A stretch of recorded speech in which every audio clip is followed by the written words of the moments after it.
Pues un cordial saludo.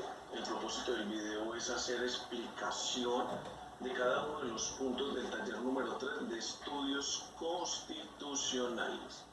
Su propósito es identificar y poner en práctica algunas normatividades que nos da la Constitución Política fundamentada en la Declaración Universal de los Derechos Humanos.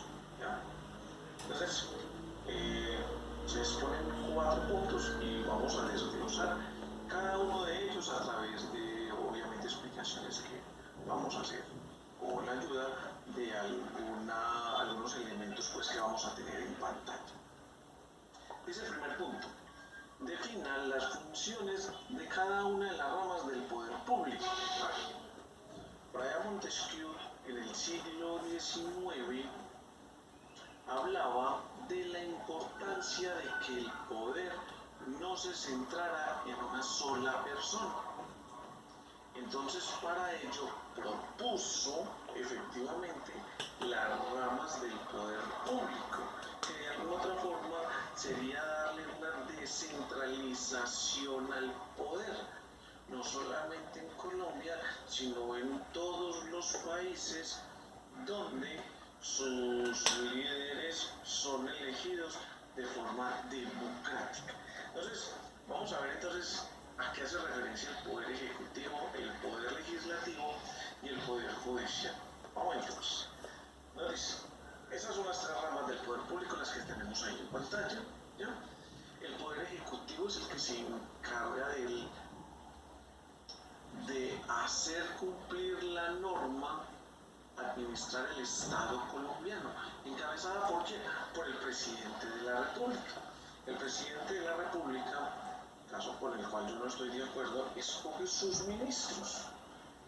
Yo diría que cargos tan importantes, dado que la soberanía del pueblo, la soberanía del Estado recae sobre el pueblo, debería también ser elegida por voto popular. O sea, en el de la salud tener un médico, un administrativo; en el de la educación tener a un profesor; en el del trabajo tener a unos sindicalistas fuertes, y así sucesivamente. Pero no, son cargos burocráticos que simplemente obedecen a su mandatario inicial, que es el presidente. Tiene su función de defender el derecho y deberes de los colombianos. Digamos que sí, pero digo que eso pasa hasta segundo plano, porque la función principal del poder ejecutivo es administrar el Estado y por consiguiente ganar todos aquellos porcentajes posibles en los diferentes contratos que ellos puedan emitir. Entonces ahí es donde uno dice, deberíamos de hacer siempre una muy buena elección de nuestros representantes. El alcalde, el gobernador, se convierten en el poder ejecutivo en forma regional. Por eso hay que hacerlo consciente. Pasamos al poder legislativo. Como su nombre lo indica, es el de legislar, el de crear toda la normatividad del Estado. Pero hombre, el ejecutivo, que es el presidente, va a crear una norma que debe ser aprobada por el Congreso de la República. En este caso tenemos en Senado y Cámara de Representantes. En Cámara de Representantes se eligen 172 y en el Senado 100 personas más 2 de condición especial, que son las comunidades indígenas. O sea, los indígenas tienen representación de 2 personas. Eso nos daría un total de 174 diputados, congresistas, senadores, en fin,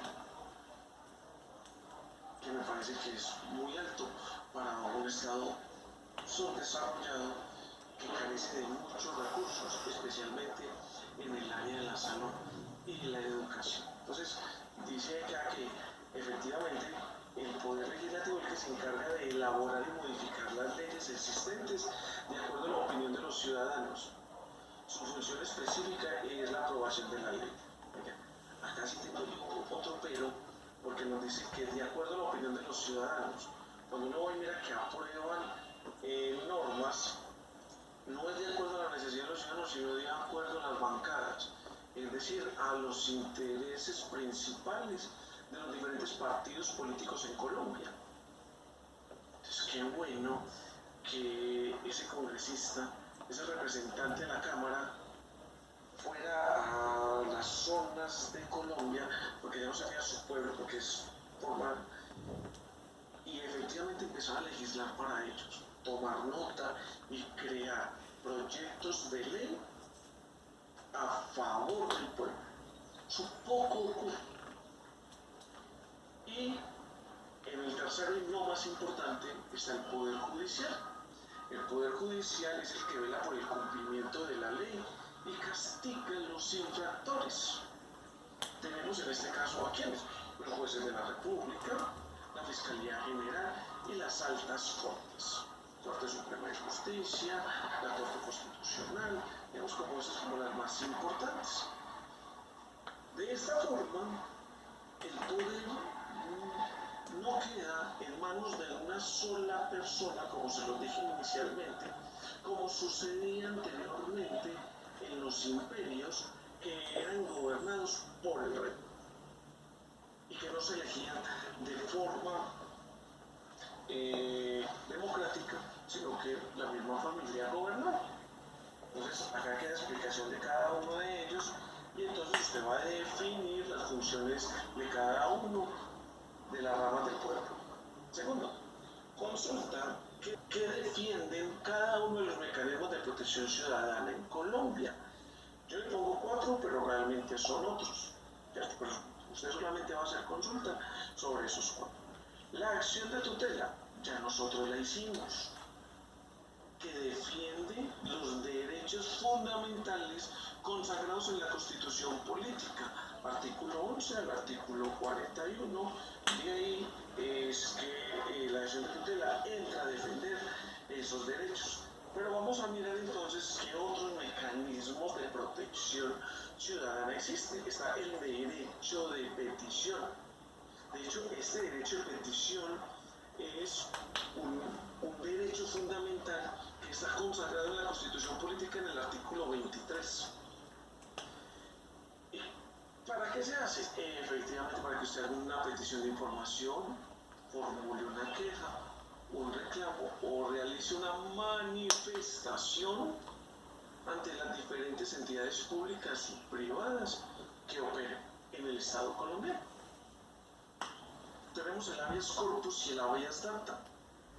Entonces, toda persona que sea detenida en flagrancia, para hablar del habeas corpus, tiene hasta 36 horas para que le legalicen la captura.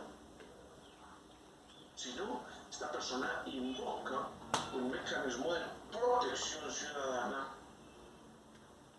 pasadas las 32 horas para que quede en libertad.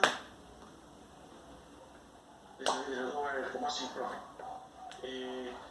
Una persona mata a otra. Lo cogen matando a esa persona. Por alguna razón no lo condenan o no lo legalizan la captura. Pasan 32 horas y esa persona queda en libertad. Esa es la norma en Colombia. Queda en libertad, pero eso no quiere decir que quede en libertad para siempre, no. Finalmente habrá los tiempos para que efectivamente legalice su captura, emitan una orden de captura, la fiscalía o los jueces emitan una orden de captura y efectivamente esta persona responda por su delito. Profe, pero es que se puede burlar. Sí, esa es la ley en Colombia. El habeas data. Muchas personas perteneciendo de una forma negativa o positiva en las diferentes centrales de riesgo. Y vamos a poner una muy común que tiene que ver con empresas de telefonía celular. Entonces, usted nunca sacó una cuenta de servicio celular y resulta que usted va y consulta ante la CIFIN, Data Crédito, en fin, y le aparece un reporte negativo de algo que usted no hizo. ¿Ante eso qué hacer? Formule un habeas data, solicitándole efectivamente a esa entidad que lo reportó de forma negativa que le compruebe que efectivamente fue usted quien hizo ese contrato o quien hizo esa compra. La acción de tutela ya la explicamos. La acción de cumplimiento Esta acción de cumplimiento con efectivamente el gobierno, los alcaldes, los gobernadores emiten una serie de decretos. Le van a hacer un decreto para favorecer al adulto mayor y le van a dar un subsidio. Si no se cumple, o si usted tiene un adulto mayor familiar, amigo, conocido, al cual, siendo beneficiario, o que cumpla con los requisitos para ese subsidio no le llega, usted puede formular una acción de cumplimiento argumentando la necesidad y que efectivamente no le ha llegado ese dinero. Y tenemos las acciones populares y de grupo que tienen como función proteger los derechos del colectivo o de diferentes personas. Esto se hace con el propósito de que, por ejemplo, un juzgado no se llene de las mismas demandas ante una sola acción. Es decir, vamos a poner una comuna en Colombia sobre la construcción de un parque en los vecinos. Entonces, de alguna otra forma, hay demoras, malos olores, pararon la obra, en fin. Y que un grupo de personas se ve afectada por esa no terminación de la obra. Entonces, lo que hacen es realizar una acción popular o una acción de grupo y pedirle al Estado judicial o a la competencia a la cual se haga referencia que efectivamente terminen la obra porque se ven afectados por olores, por polvo, por vándalos que ya hacen parte del lugar, etcétera, etcétera. Entonces, de esa forma es que la Constitución de Colombia nos brinda no solamente las herramientas para que nosotros participemos eligiendo personas, sino que también nos da la opción de protegernos cuando sintamos que de alguna otra forma se están vulnerando los derechos. Y ahí están las diferentes formas de hacer esto. Van a escoger 5 artículos de la Declaración Universal de los Derechos Humanos, proclamada por la Asamblea General de las Naciones Unidas el 10 de diciembre de 1948. Van a explicar con sus propias palabras de qué forma se cumplen o se vulneran en Colombia dichos derechos. ¿Cuáles son los derechos? Recordemos que finalizada la Segunda Guerra Mundial, se crea una entidad supranacional que es la ONU, la Organización de Naciones Unidas. La ONU crea una declaración de derechos de 30 artículos y le dicen, miren señores Estado, ustedes pueden crear sus propias normas, ustedes pueden crear su constitución, pero siempre teniendo como base esta Declaración Universal de los Derechos Humanos. Entonces, usted tranquilamente la puede buscar, Declaración de Derechos Humanos. Estamos acá directamente en la página de la ONU, de la Organización de Naciones Unidas, y nos muestra los diferentes artículos. Todos son muy corticos. Usted va a hacer lectura de ellos, o para las personas en situación de discapacidad auditiva, que son sordos, pueden buscar en YouTube derechos humanos en lengua de señas. Y ahí están los 30 artículos, o cada uno de los artículos de la declaración en lengua de señas colombiana. ¿Listo? ¿Qué van a hacer entonces?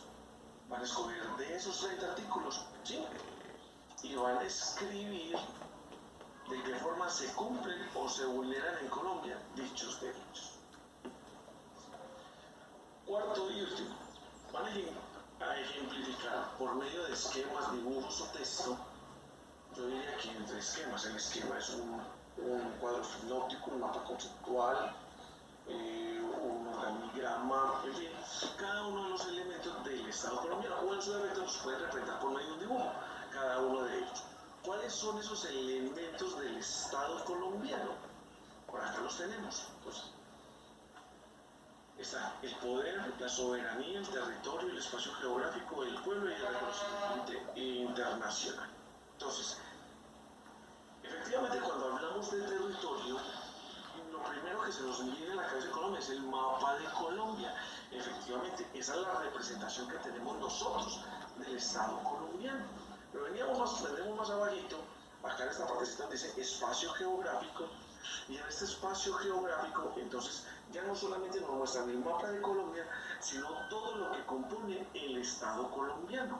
Es decir, el mapa de Colombia, sus islas, como tenemos mar, el acceso al mar. El acceso al mar está reglamentado de forma general de que todos los países tienen hasta 200 millas náuticas de derecho al mar.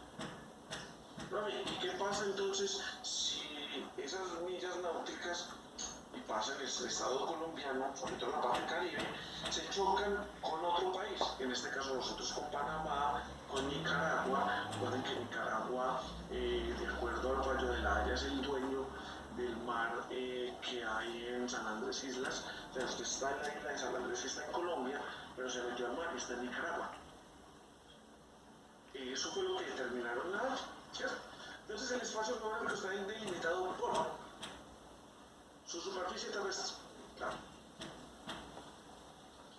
El espacio aéreo. Y efectivamente, el mar. Cuando decimos la superficie terrestre, tiene derecho al suelo y su suelo, y toda la explotación que el mismo Estado colombiano quiere hacer de él. Y que de alguna otra forma, entonces el Estado entra a regular sobre ese espacio. Vamos al pueblo. Listo. Entonces el pueblo es quien habita ese espacio geográfico. O sea, somos nosotros los seres humanos que hacemos o conformamos un elemento más del Estado colombiano. Es que de hecho sin personas no habría Estado, simplemente habría un territorio. La soberanía, dice que entonces la soberanía recae sobre quién, sobre el pueblo, sobre las personas, sobre la mayoría, porque estamos en un país democrático. Pero también la soberanía es la autonomía que tiene cada país para legislar en su interior, obviamente sin sobrepasarse de lo que expone la Declaración Universal de los Derechos Humanos. Entonces es el Estado colombiano que de alguna otra forma puede o tiene la soberanía para defenderse, para crear empleo, para crear educación, o sea, lo de eso es soberano. Es el poder, ya lo dijimos por allá que está en el primer punto, está representado en cada una de las ramas del poder público. Y luchamos siempre por un reconocimiento internacional, es decir, ¿a quién no le gusta ser amigo de sus vecinos? Todos, o no tener problemas con ellos. Entonces, a eso de otra forma, tener muy buenas relaciones con los otros países y que los otros países efectivamente reconozcan al gobierno colombiano como soberano. ¿Ya? Entonces, por ejemplo, por tocar algo, en Venezuela. En Venezuela entonces tenemos a Juan Guaidó y a Maduro. Maduro elegido democráticamente. Dicen que es un régimen, pero hasta el momento es elegido democráticamente. ¿Cierto? Y Juan Guaidó, que es, digamos, el líder de la oposición a ese gobierno. Hay países, o hay muchos países en el mundo que no reconocen a Maduro como el presidente de Venezuela, sino a Juan Guaidó. O sea que todas sus relaciones no son directamente con el presidente Maduro, sino que es con Juan Guaidó, que es el líder de la oposición. ¿Listo? Pero no pasa acá en el Estado colombiano. ¿Listo? Entonces, finalmente usted va a hacer el trabajo en hojas de blog, deberá hacerlo a mano, presentado por usted mismo, y recuerde que aparte de dar 2 notas en el área de economía y política, vamos cumpliendo con el derecho o requisito que tienen ustedes como estudiantes de grado 11 de cumplir con las 50 horas de estudios constitucionales. Muchas gracias por su atención.